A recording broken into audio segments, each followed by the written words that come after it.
За миний хувьд бол тэр зээлийн хүүг л асуумаар байна. Зээлийн хүү. За зориултын хувьд бол одоо хамгийн чухал зориулттай байна.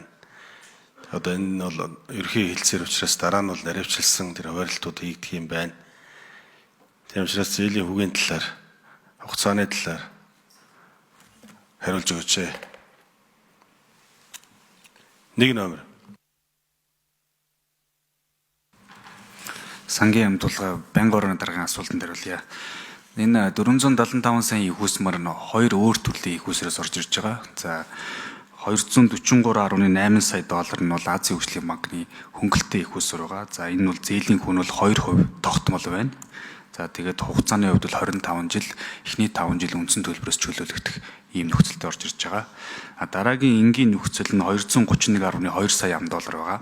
За энэ болохоор зээлийн хүн софтвер дээр нэмэх нь 0.6% ийм хөгжихүйтэй орж ирж байгаа. За өнөөдрийн хувьд бол софтвер маань 4.2%тэй.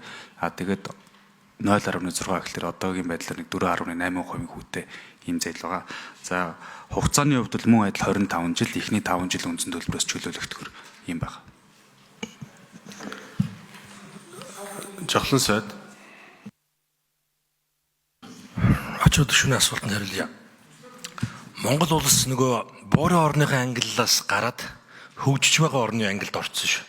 Дунд хэмжээний дундлынхаа одоо дээдлэлт нь гарсан явж байгаа. Тэгэхээр цаашдаа бидэнд нэг хөнгөлөлттэй зээл улам хоордно. Олдохгүй болно гэсэн үг. Ийм зээл авдаг ангиллаас бид гараа авцсан. Гарч яваад 3 жил болж байгаа. Тэгэхээр харин энэ удаа бид ийм холимог зээл авч чадж байгаа нь харин бас нэг талаараа сайн үзүүлэлт юм аа. Ямар ч байсан талаас арай баггүй одоо өндөр хэмжээтэй нэг хөнгөлөлттэй ийм зээлээр авч जैन. За арилжааны зээлийг бол одоо бид авахаас өөр арга байхгүй. Гэхдээ арилжааны зээл маань софтвер дээр нэмэх 0.5 гэдэг бол 4.7.